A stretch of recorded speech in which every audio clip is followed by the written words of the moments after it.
I don't know whether you can hear us yet, but hey, good morning, Mike. Welcome. I believe it's March break, isn't it? So anyway, morning. I don't know. I never remember when March break is because I've never had kids in Ontario school. You see, so because my kid was already out of school by the time he was in university. By the time he came here, we came here, right? Okay, so Okay. you What's your boy doing now? Oh, he's now. What's he doing now? He's in the other side of the world. Kenya? Yeah, yeah.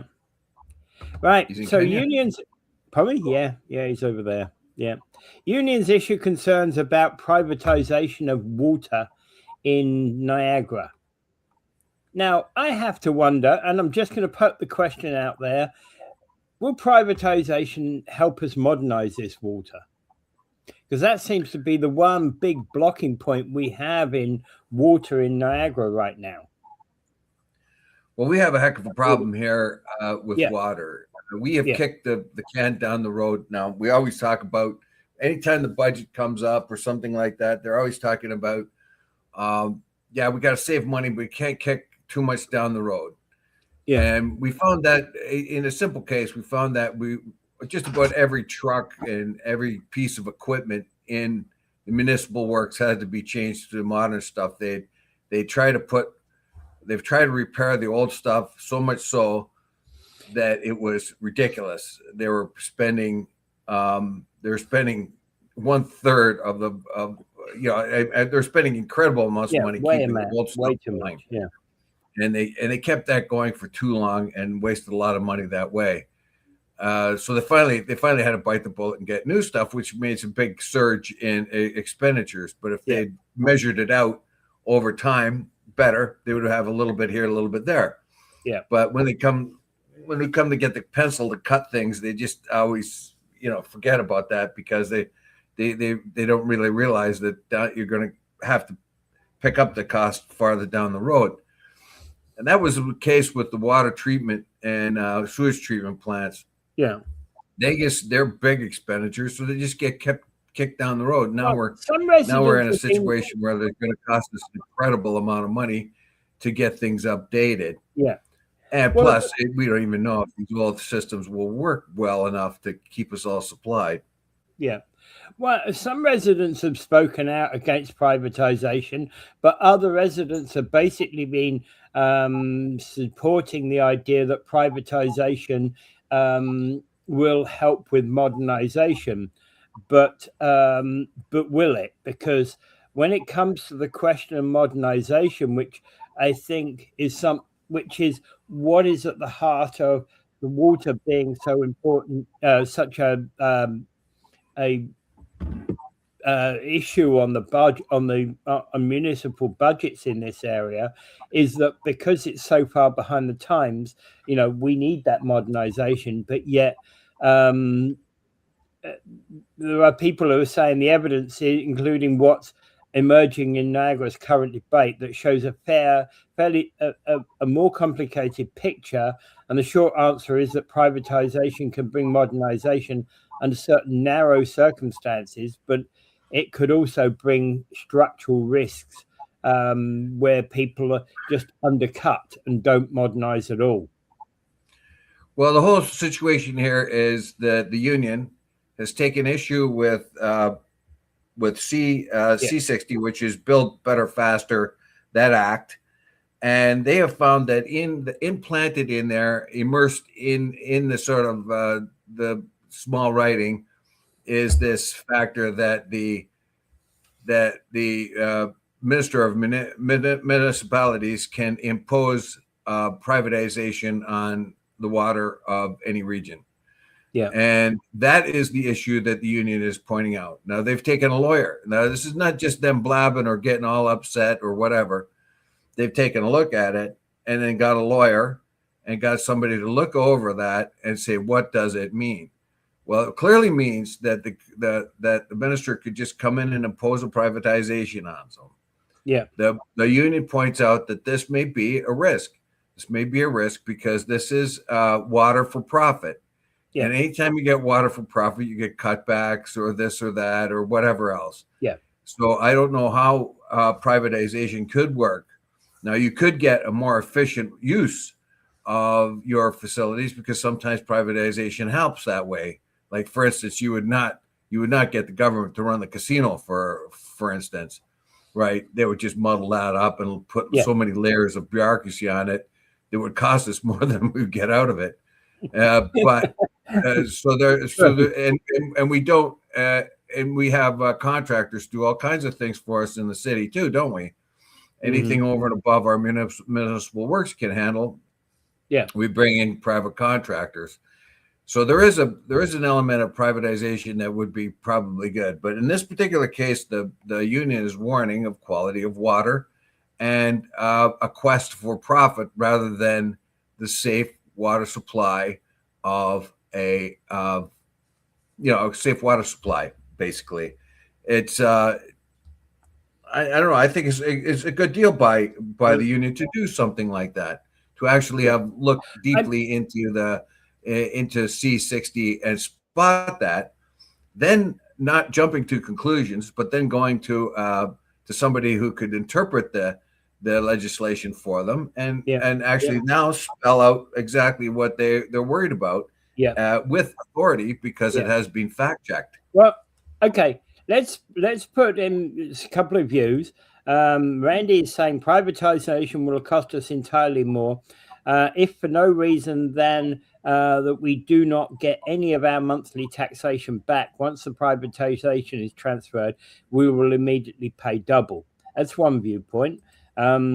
Basically, Mike is saying our MECP can't keep up with anything happening, let alone modernize privatization of labs caused by Walkerton.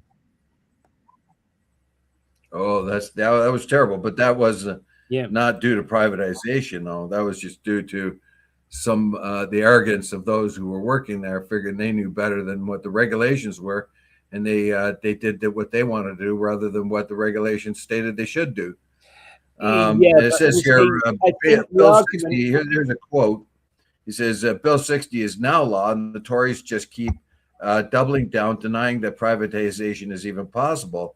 As a result, Hahn said the union sought independent legal opinion on the legislation and found the Ministry of Municipal Affairs and Housing can compel municipalities to transfer water and wastewater infrastructure to new corporations. I was looking at some of the Bill 60 implications for municipalities, and I didn't actually look at the piece on the wastewater and the changes to the wastewater because I read it very briefly and didn't really think it was that important. Clearly I underestimated it. Well, here's something too. Like, I give them credit too. Again, they didn't try to interpret what they thought was the problem. They made sure that they got somebody to interpret it for them. And Hahn said that if Ford truly wanted to support municipalities, it would have invested in water infrastructure and strengthened public systems. And that's that's telling because ours is so damned old. And then instead. This is a quote. Instead, he created a legal framework that forces municipalities to create these new water corporations, and will and it will lead to the privatization of Ontario's water infrastructure. And he goes on and says it means the decision about water systems will be driven by profit of public safety instead of public safety. So will it? Can you get a private? I'm pretty sure you could probably get a private company to run things within the regulations, but you would have to be inspected all the time. You'd have to be making sure that you're doing what you're supposed to be doing. That is the way that it should work, but you know as well as I do that half the time when private companies do it, they're not inspected properly. The inspections lack real authority. Yeah, but there's only certain things you can hide and cut. You know what I mean? Yeah. So basically speaking, at this particular time, we have our water and wastewater infrastructure is pathetic. It's Yeah. been held together by duct tape and wire for way too long. It's something that's been kicked down the road for far too much. The new wastewater plant, I think it's out near Rexeter Road or something like that. Yeah. It looks really good. I mean, it really looks state of the art, and could have held the capacity of the city and all that. But the poor old wastewater plant there, Whirlpool Road, is really having a struggle. Yeah. No, it wasn't a Whirlpool Road. It's on Stanley, right? Anyway, it's just struggling away. And yeah. So these guys are talking right. We should be very clear-eyed about that. How much will privatization intrude upon the municipality? And of course, being conservatives, they think that private industry is better than anything public anyway. Well, I'm trying to take a balance. I'm trying to take a balanced view, because one of the questions about privatization is that, generally speaking, the privatization is sold upon short-term, more short-term contracts. It's based upon the short-term profit that you can get from it, and often that discourages long-term planning. And I think, one of the things that I've been thinking about with the Stanley, with the current situation, for example, in Niagara Falls, is we need both Rexeter Road and Stanley Avenue to be going. And I know we're going to have to move from Stanley to Rexeter at some point, but we need to at that point we need to modernize the entire Stanley site and bring it up to date, bring it up to modern code, instead of being 100-year-old code, and put in a brand new plant there over the next 10 years. I don't think they need that one. I think they put the new one up and running. The new one's supposed to have the capacity. Yeah. I think I'm not even sure that the old plant can be modernized well enough anyway. I don't know. Is that where you think the plan is? I think that shift the problem, operations to the new one. I think that everything I've heard about the new one is that it is not. It's a plan from 20 years ago, precisely, but what Randy is saying here, and it's not up to capacity, and that has been my concern about Rexeter Road for quite some time. It's not up to what we need for 2026. It's not. It certainly won't be able to handle the water capacity at 2036. Let alone, that's what I'm concerned. My concern, from everything I've heard about it, because it was designed 20 years ago, before we had the great influx of new housing development. I think they anticipated the rise of population and stuff like that. They should have added on a whole lot of extra capacity. Yeah, he's right. It's 20 years. And I think it was like about 5 or 6 years ago, I went to the McBain Center and saw what they planned to do. I'm not even sure. I don't know. They're way behind on that. Well, I don't know. I have a whole lot more information, but the new plant should have extra capacity. It should have a planned, a planned amount of extra capacity to take it into the future. So even though it's 20 years old, they can adapt the plan to what's happening now and sort of adapt extra capacity for the future. They have some understanding how big the population will be. We should be, I don't know, about 200,000 people probably in 50, 60 years. So that pollution plant or the sewage plant should be able to have the capacity of up to that, at least. I'm not. I looked at the plans when it was there, and the fear I had with it, when all the plans I've looked at, is is that it just doesn't seem to have the capacity. Where in the plans did it point out the capacity? It talked about capacity, and it was talking about a city that would grow. When you consider Niagara Falls is 100,000 right now, it talked about a city that would likely grow to 100,000 by 100,001. Don't forget me.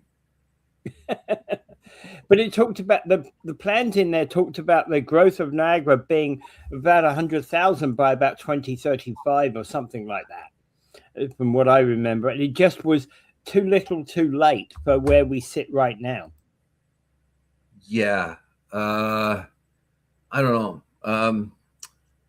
I can't say, but all I know is when I went to look at the plans at McBain Center, I was pretty impressed. Of course, that was laid out so that I would be impressed, or others would be too.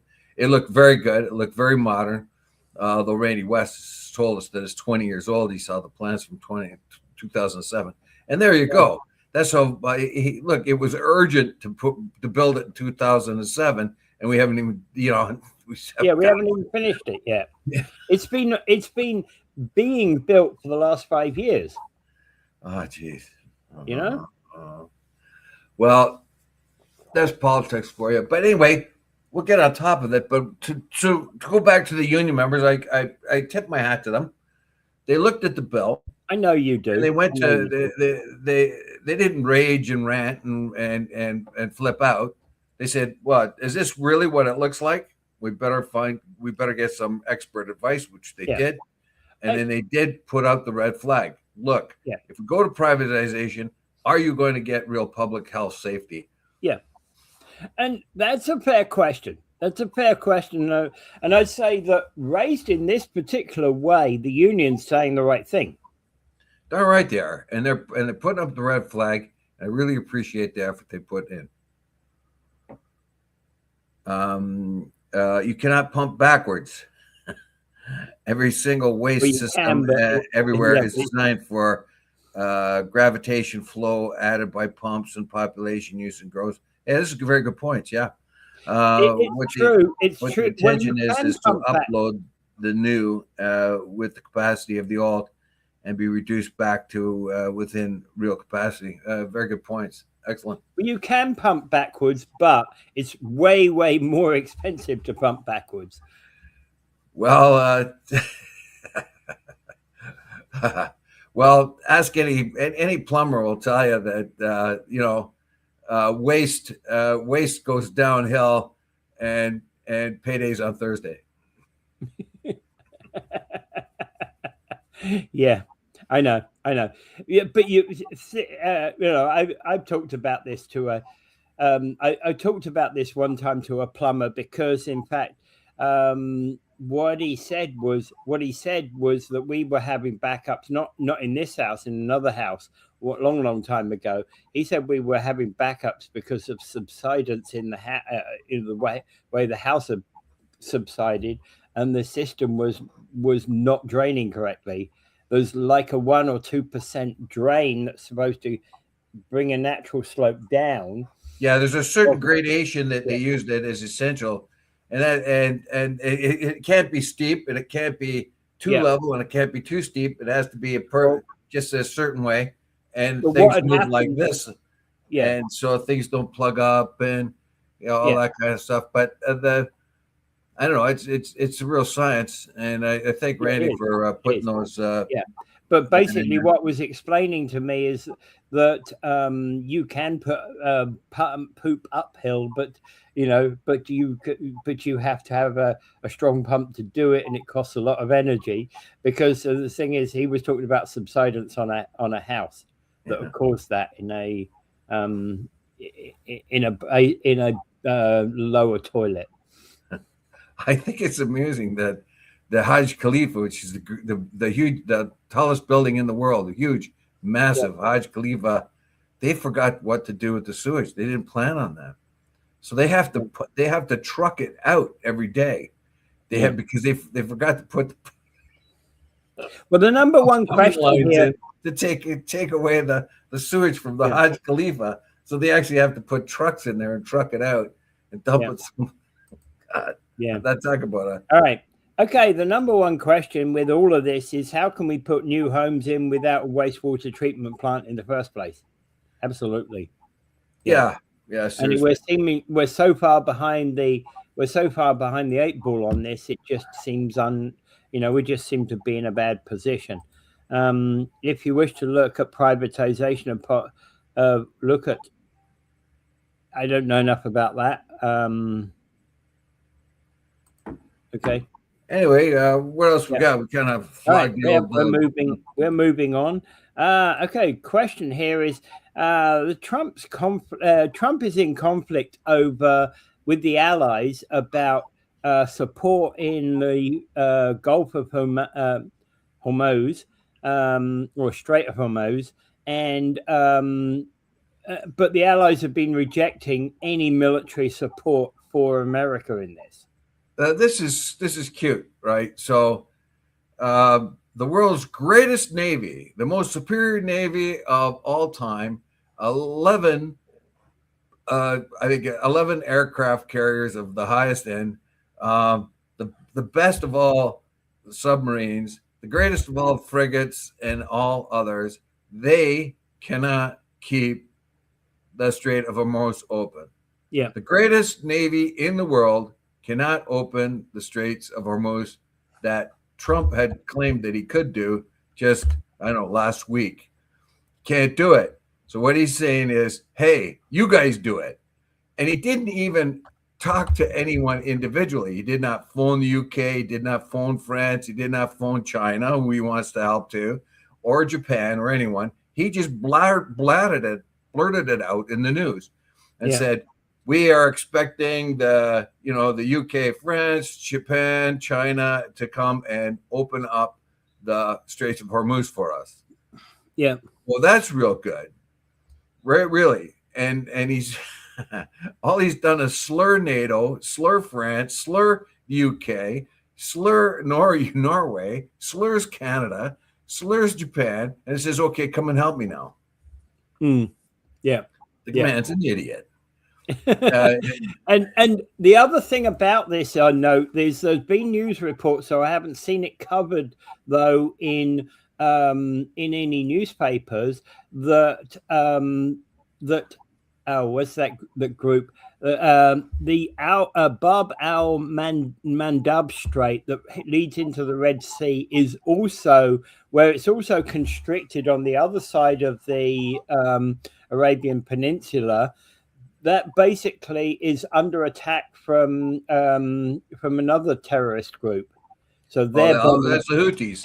The Houthis. And I would hold back on the terrorists. Like we like to throw around the terrorist designation like crazy. Like one man's terrorist is another man's freedom fighter. Yeah, and that is Mahatma Begin.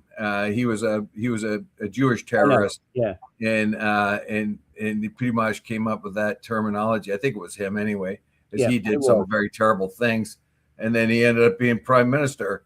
So it depends. It depends on your perspective. Now the Houthis are a very interesting offshoot of the Shia Muslims.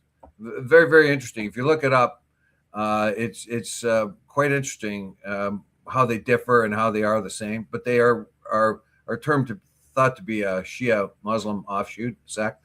Yeah, I just couldn't remember. They have been fighting for their freedom, and they've been fighting for their influence and freedom in Yemen. Yeah, and of course this bothers the Saudis because, for one thing, they're Shia, not Sunni, and Saudi Arabia is basically a Sunni. Yeah, but again, Yemen has been a problem state for quite some time. Yes, but that's because you have these different factors that have been shut out. The Houthis been shut out of decision making, so they turned out to be quite a substantial force, and they took on Saudi Arabia. They held them back, and the other opponents they have in the area. So they're tough. They're very, very tough. They take it a bit of a shellacking from the United States and Israel, but they survived. They're just like Iran. They took a heck of a beating a little while ago, and yet they keep coming up. So they have withdrawn their missiles. They haven't been shooting any missiles at at Israel anymore, but they have claimed that they'll be able to cut off that strait, Yeah. the Red Sea. Yeah. That means they're going to cut off two vital. If that happens, then the Red Sea that goes up through the Suez Canal and the Straits of Hormuz could be shut off. That's going to be a shockwave through the economy of the world. Yeah. And well, actually, when you can think about it, it's not just oil tankers that go through the Red Sea. It's everything in the world that goes. You know, a lot of stuff that's being transported to Europe goes through the Red Sea. Well, the big tankers can't go through the Suez.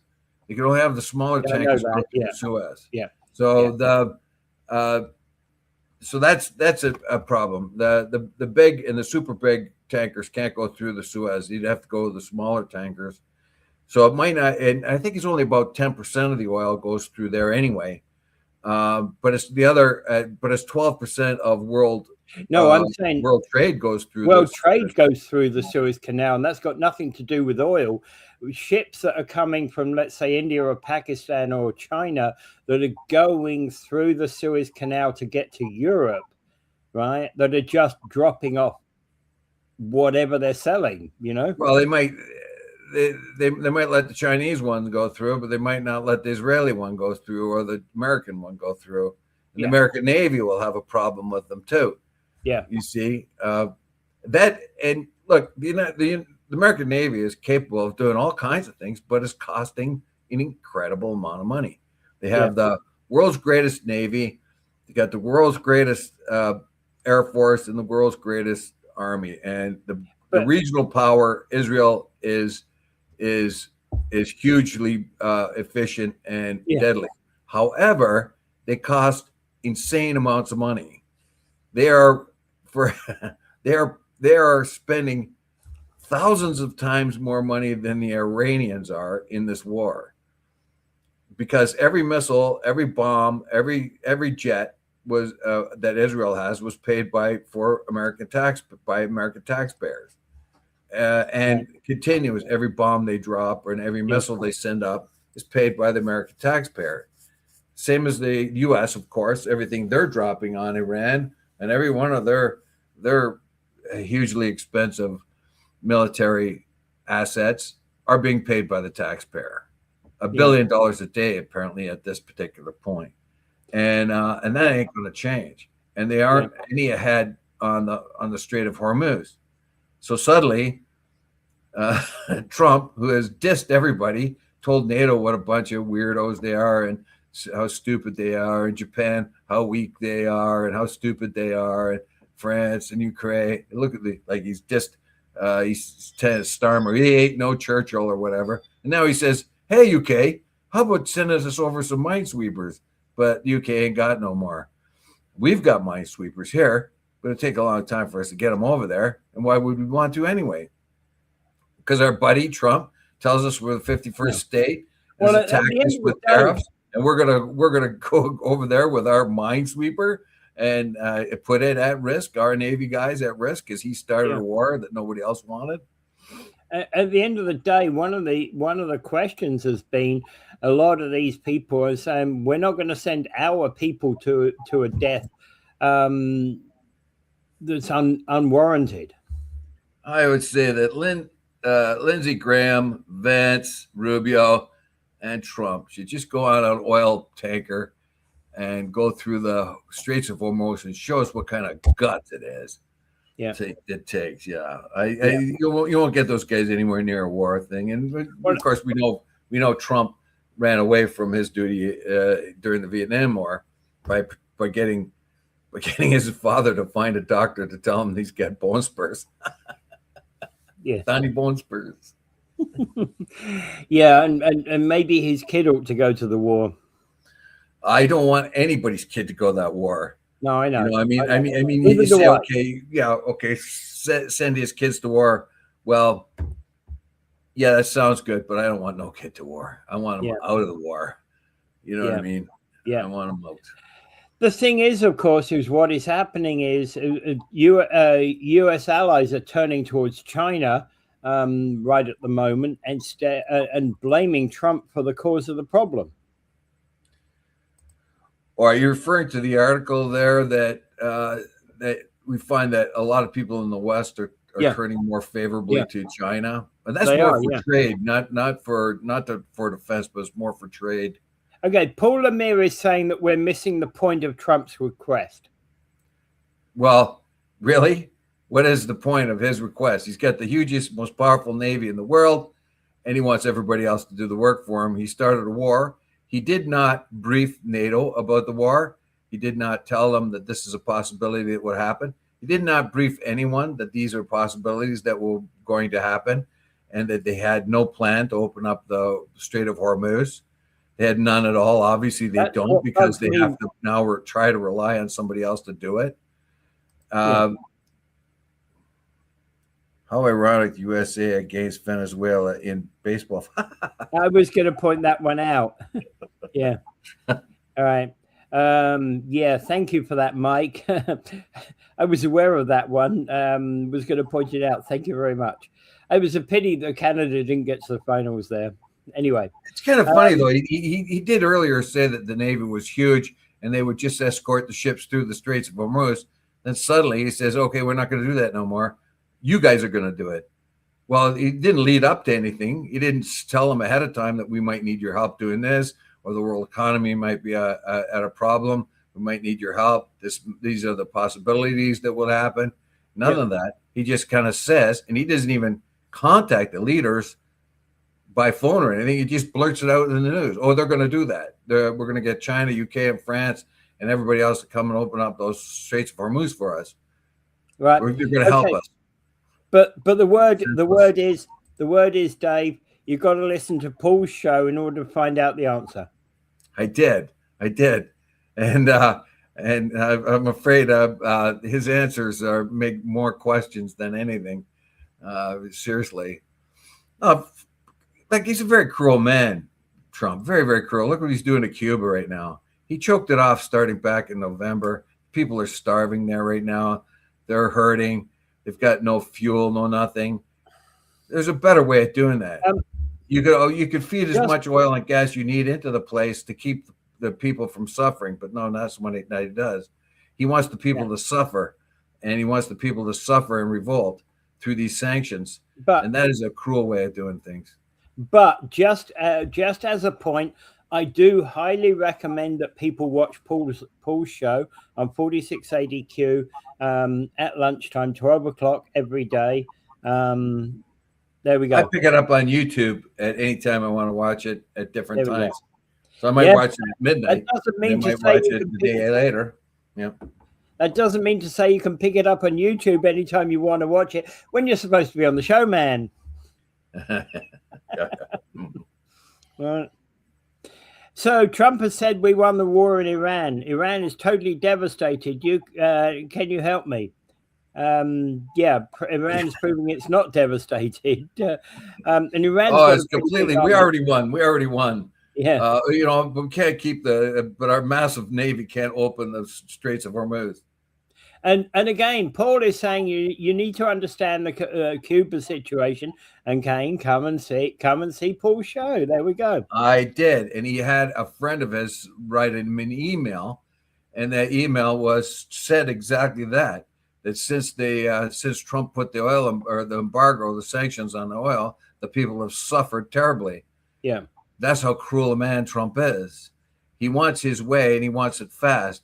If he took a little bit more time, he doesn't have to make the people suffer so much. He doesn't have to have them starving. He doesn't have to have them all without light. Like the Cuban government might be bad, but you don't want the people to suffer. And they will remember who made them suffer too. Don't forget. And Randy is basically saying the only thing I've ever gotten from Paul Lemire's show is the news of the demise of the Habs, and nobody can help them. Isn't that true? Isn't that true of the Maple Leafs as well? I'll bring the Maple Leafs in here. Yeah. God, I got every time I put my Maple Leaf shirt on, I got to put a paper bag over my head so nobody recognizes me. I don't want the tears. It's becoming the way with the Habs, isn't it, these days? Right. Well, yeah, pretty soon you're going to find. And hey, Paul, wear we the love paper you. bag out of Paul, his head. we absolutely love you, Paul. And we love you, Habs and all, right? But again, the Canadian teams are not doing well, are they? I haven't really followed it. I loved playing hockey. I like watching it less. I go lacrosse. I like going to lacrosse because I can watch it live. It's still cheap enough that you can watch it live. So I go to Toronto or Buffalo to watch lacrosse games. And since I play lacrosse, I really like it. But hockey, of course, is everyone's first love. But it's, I don't know. Maybe I should start watching the local teams. Maybe that'd be nice. All right. Yeah. Okay. So Thorold Councillor Jim Hadley is going to be the integrity. Hang on. Let me just before we go there, let me just take these last two comments by Paul. Randy West, thanks for listening. Right, Habs, a third in their division. They are doing just fine. There we go. But when it comes to playoff time, the Canadians get problems, don't they? Anyway, so Thorold Councillor Jim Handley has basically has been given 8 months without pay after an investigation into emails and social media posts that have been going on for years. There's been a number of complaints that we've filed between 2020 and 21, subsequent complaints till 23, continued contact issues, and by May of 23, the Integrity Commissioner found he'd breached the code of conduct again, making a fourth offence, leading to a recommendation for another 90-day suspension and reprimand. And then he put up an anti-Semitic post in 2025 that he would, and then he announced he would be taking a leave of absence for personal reasons. Right? Does anyone remember his anti-Semitic post? I've not seen, not seen that at all. I'm just very wary of what things are considered anti-Semitic. Yeah, we've just found that Bob Gell is now being doused with that pejorative because he got a collector's book, so now he must be anti-Semitic. We find that people who are anti-Zionist or criticize Zionism must therefore be anti-Semitic too. If you criticize Israel, you've got to be anti-Semitic. Even Israelis who, like, even Jews or Israeli Jews that criticize, they can't be called anti-Semitic, obviously. But they're called self-hating Jews. But there is the anti-Semitic thing being labeled at people like Noam Chomsky and Ilan Pappé and Miko Peled and all these Jewish guys that or Israelis that have a real problem with the apartheid state that Israel's created. Well, according to they're called anti-Semitic and they're Semitic, Yeah. So. According to AI, there was not been any widely verified or reported record specific in 2025 about an anti-Semitic post made by Councillor Hadley. Yeah. Well, so why is it even there? Sorry about the mispronunciation. Yeah. Yeah. So we don't have the post at all. So he's going to be like Bob Gell, said to be anti-Semitic, and then that tag just gets dropped on him. Then nobody can figure out why it is. Yeah. Well, he's, the 21 to 23 complaints included inflammatory social media posts about COVID. Again, he had a 90-day suspension in 23 because he breached the code of conduct. But that's not specific about what he did in that particular instance. Well, look, I think probably one of the biggest problems right now is that he isn't showing up, right? Is that yeah. And he hasn't showed up he's been remote dialing for city council for quite some time, I believe. or not showing Yeah, up. so he's finding it coming in the hybrid system very, very convenient. So he's really down in the Dominican Republic right now, I think it is, and he's coming in from there, but he's been there for quite a while. Now there's a problem here. Yeah, the hybridization is a very good thing if you can't make it to the meeting personally. Yeah, that allows you that's a secondary way of doing it, right? That allows you to be at an important conference in Ottawa, yet still attend the city council meeting in the evening. Yeah. So basically, what we found with all private industries, they've had their people come offline and come back into the office. That happened to my son. Actually, he was working remotely for months and months and months, and then I think it was over a year, or maybe even longer than that. So he had to go and get all the equipment and set it up in his apartment so he could work remotely and communicate from there. But then they said, okay, well, you got to come in. Yep. You got to come into the office now. So they can't. I think they get one day that they can work remotely or something like that. But they got to come in. So they all come into the office. So now at least they could talk to each other and kind of get to know each other. That is what's been complained about by a lot of people, and it's as true of city councillors as it is with people who work together. You want a kind of camaraderie. You can still have differences of opinion, but yet build a working relationship with each other. And that's part of the problem that you have with this councillor, is how can he work with others if he's not actually coming in at all, and especially if he's in the Dominican Republic.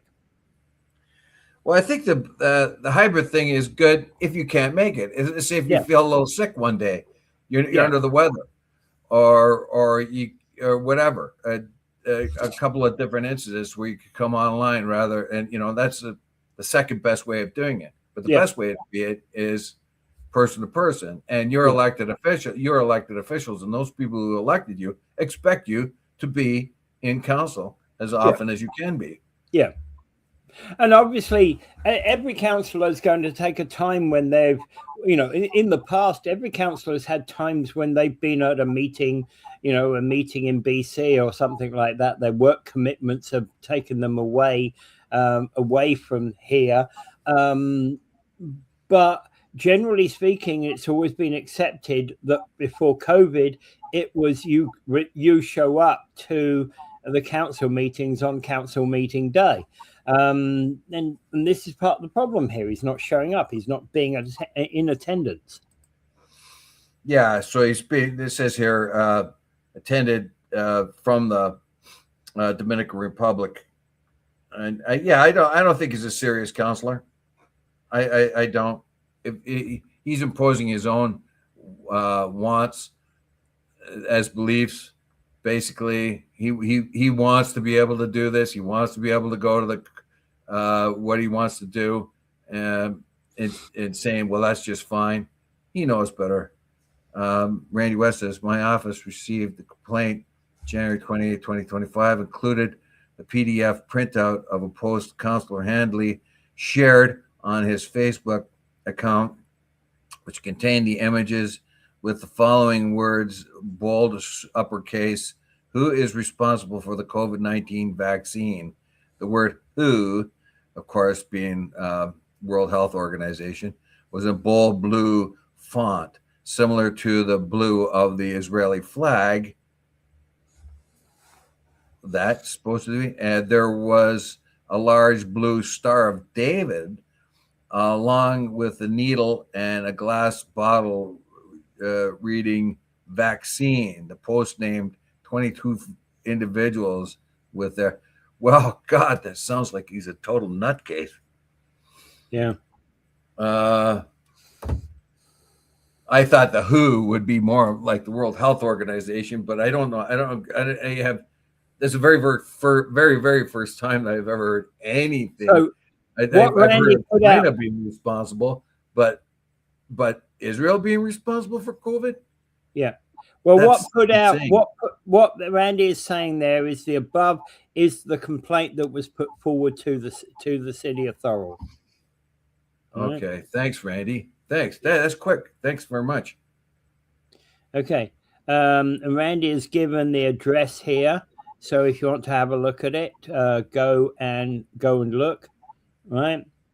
So it's in the links on Facebook. And LTB, Rick is saying the LTB should be in person. To be quite honest, Rick, it will be much slower than it is currently right now. But there are incidents where it should be in person. Thorold has one meeting a month. It's not a full-time job. Yep. Yeah, seriously. Come on, look, if I vote for somebody, I expect them to go to council. Yep, absolutely. If I vote for somebody, I want them in Queen's Park or on Parliament Hill. That's where I want them to be. Yeah, exactly. And I get it. For example, if you've got one meeting a year where you come in, you dial in via Zoom, that's acceptable, right? It's an in-person meeting. Look, the hybrid thing is only good if you can't possibly make it. It's the second best choice. But as an elected official, do your duty, get to council. Yeah, exactly. Okay, moving on. Port Cockburn is looking at moving to reducing the size of its council from 8 to 6. All right, so 6 city councillors and 1 mayor. A reduction from the current 8 councillors is a proposal they are putting to the province right now. And that's pretty interesting. Province has to. They're asking the province to implement these changes for the 2026 election rather than waiting for the 2030 election. And it's the province can do that. Like right now, they have come to this resolution too late for the fall election, unless they get the ministry to approve it. Yeah, and enforce it, and allow it. Yeah. So normally it would be they have come to the conclusion too late for the upcoming election, but they're asking for the ministry. And it will mean that the wards in the city will be divided into 3 wards with 2 councillors representing each ward, as opposed to the 4 ward system that they've currently got. And the intent here behind this is that it's a recognition that the population of Port Cockburn has declined. Yeah, look, there's 22,000 people in Port Cockburn. They're trying to sort of reduce the amount of governance there, which is, I tip my hat for that. They're actually taking it on and saying, okay, we don't need as many councillors have. It's not going to save them a whole lot of money. And with a population of 22,000, the amount of councillors they have are still very attainable, approachable with that many. Yeah. But if you have 22,000 and you have say they're going to go to 6 councillors, well, you divide the 6 councillors into 22,000. What do you get? You get I don't know how many per. You get what? 1 council for every 3,000 people or something like that. Yeah. Or roughly.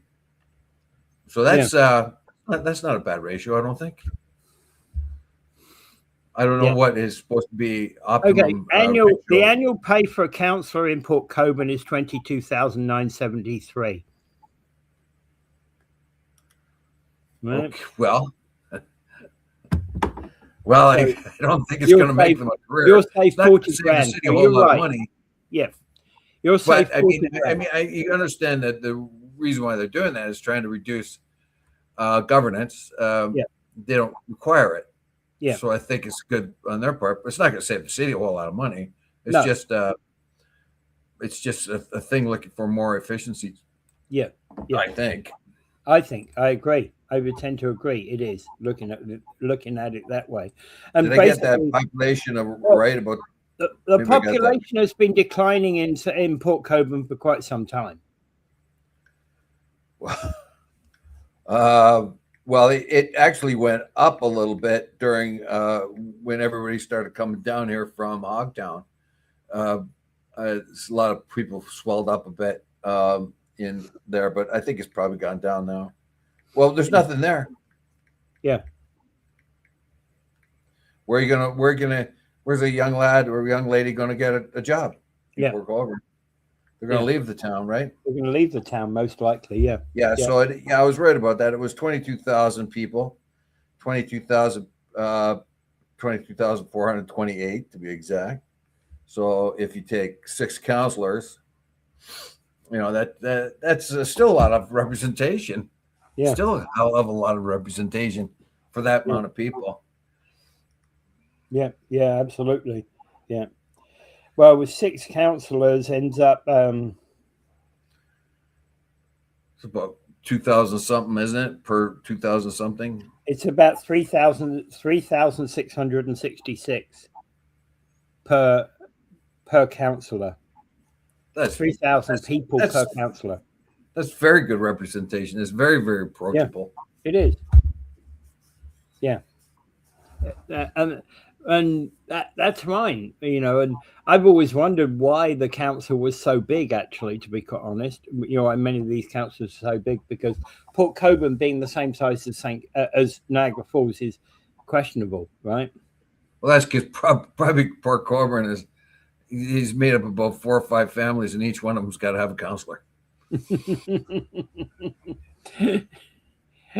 Okay. All right. Okay. Anything else to be said about that? No, I just think it was kind of interesting, especially in perspective with the attempts at amalgamation and the unfortunate sort of slowdown now on this amalgamation discussion. I just thought that was they're already looking at efficiencies in Port Colborne, so I think we could probably take a bit of inspiration from Port Colborne on that one. They're being serious about it.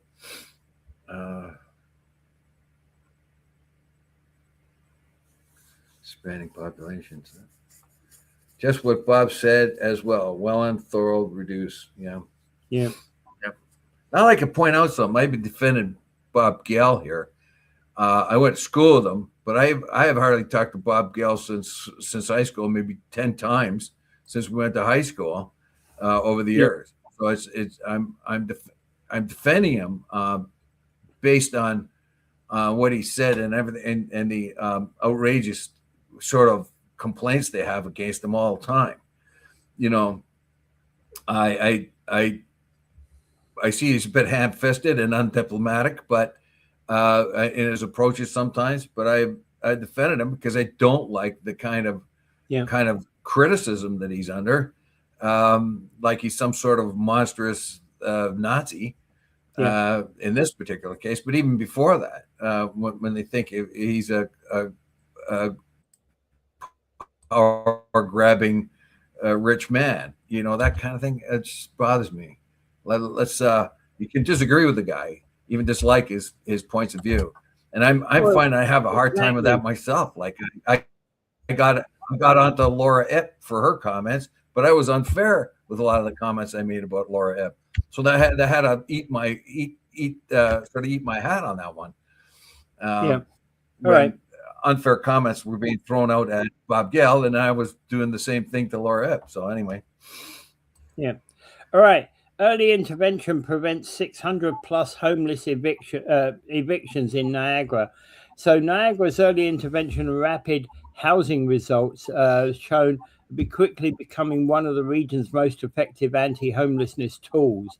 And the numbers on your okay, so more than 600 evictions were prevented, and rapid rehousing succeeded for 85% of cases. Yeah, this is kind of interesting. I didn't even know this was happening. This sort of in Niagara, so it was kind of surprising. I think it was Bethlehem House. I did an interview with somebody from Bethlehem House years ago. I was sitting in for Paul, I think it was, on one of his shows. Yeah. And so I did an interview, or somebody else anyway. I was doing the interview. Somebody couldn't make the interview, so they asked me to do it. And the lady was very, very interesting in Bethlehem House. And that was what they were trying to do, avoid people from becoming homeless in the first place. They're very successful, but they had limited resources. Yeah. But And again, Bethlehem housing isn't exactly Bethlehem housing is part and parcel of the problem with Niagara regional housing. well, I won't get into that so much, but it was their approach that I liked, and that was to try to avoid them from becoming homeless in the first place. Try to catch them in that zone, right? So if you got a young mother, particularly you take a young mother and her kids, right? You definitely don't want them on the street, right? So they have some intermediate housing to go on, and that kind of thing. But that's a costly approach. It takes a lot of resources. I mean, it's great effort and all that. So in this particular case, the consortium, which I didn't know there was a consortium, did you? By focusing on preventing homelessness before it occurs, a consortium of Niagara agencies is having an effect on. Now, is this an organized thing? I haven't heard of this consortium before either, is it? As the Niagara Regional Public Health and Social Services Committee members are considering allocation of more than $20 million in funding from the Ministry of Municipal Affairs and Housing, and Kithio Mwanzia updated counselors on the success. Preventing homelessness is far more effective, and far less costly. Yeah, for sure. When I talked to a couple of homeless people on Bridge Street one day, I actually filmed them and put them on Facebook. One of the things they told me that was, once you're homeless, once you actually take that step down to homelessness, it's almost impossible to get out of homelessness. It's really, really difficult to get yourself out of there. For one thing, if you wanted to get Niagara housing, you have to have a permanent address, and if you're homeless, you don't have a permanent address. And you don't have the resources. And once you're down there, you're just like very, very difficult to crawl back, even into that plane of where you have a simple room in a boarding house or something like that. It's a quantum leap to get there. You come down gradually to that point where you get to homelessness, and then once it's homeless, it's like dropping off a cliff, and it's a huge quantum leap to try to get back up onto that cliff shelf. But again, we've had some clients. Okay, so we've had some clients who ended up being homeless, and we've helped them find homes through basically just reaching out to a few landlords and others that we've known through our business.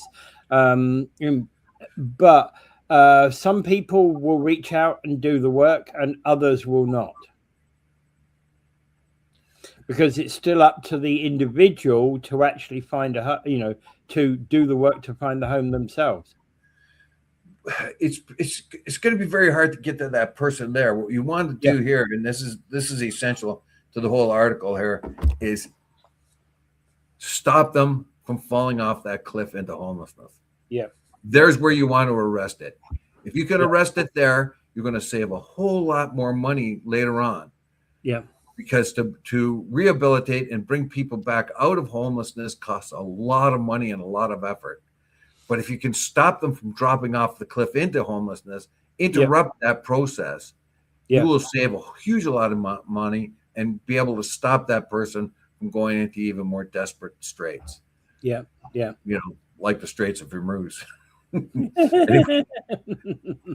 Maybe not that desperate, but anyway, though. So that's the issue here, and I celebrate it, and we're told that it's very effective. I want to believe that, but I don't know if I can, because I like to see the results. Like, he's demonstrated to the region the results there, but I'm not even sure if that can be disseminated in a way that we could have confidence in it. Because the other choice that we have, and they've talked about it before, is just take the people away from their situation and impose a restriction on them, actually kind of arrest them for vagrancy, take them to a real rehabilitation farm of some kind, or retention area, and then try to bring them back around. Anyway. Okay, basically what you've got is Niagara Housing Help Program of Community Care, Niagara Center for Independent Living, youth-focused agencies that have not been specifically named, but these are the organizations that are working together in this consortium. Yeah. Anyway. Yeah. So there. So the ongoing problem. What do we do? What do we do about this growing problem? It's becoming extremely expensive. But just to sum up, it's just said that if you can catch the people from falling off that cliff into homelessness, that's the way to do it. It will save us a lot more money.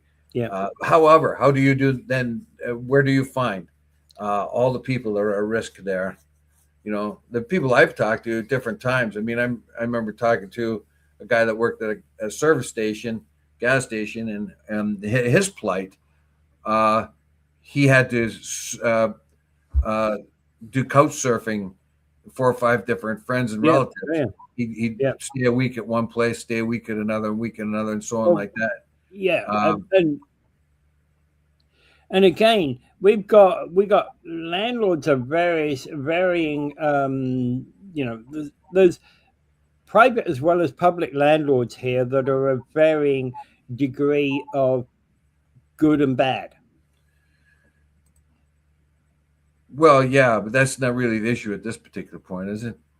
Well, the fact is that there are certain landlords that are kicking people out all too quickly. Well, sure.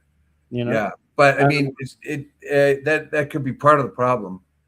But and this is where, when they want to kick somebody out, this is where this agency steps in. This consortium steps in and looks at the situation and sees if they can help the people not be kicked out, or even support them against their landlord.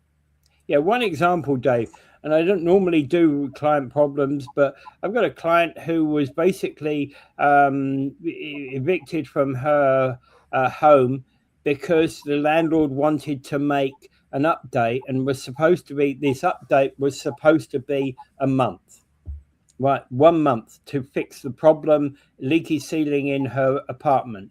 It's now a year later that she's not back. She's not rehomed. She's not back in her apartment.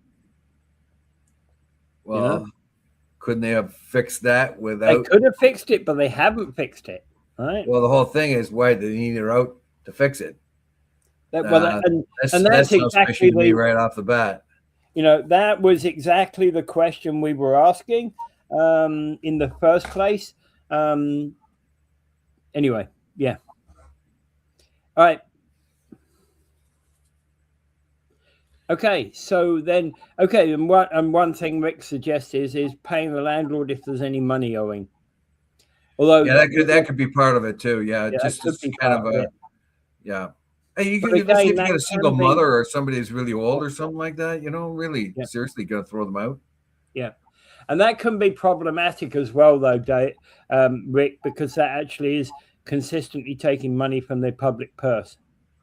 Well, I can tell you that we have 3 buildings. Kiwanis has 3 buildings, not-for-profit buildings, and there are some. When you get a bad egg in one of those buildings, it is really hard to get rid of them.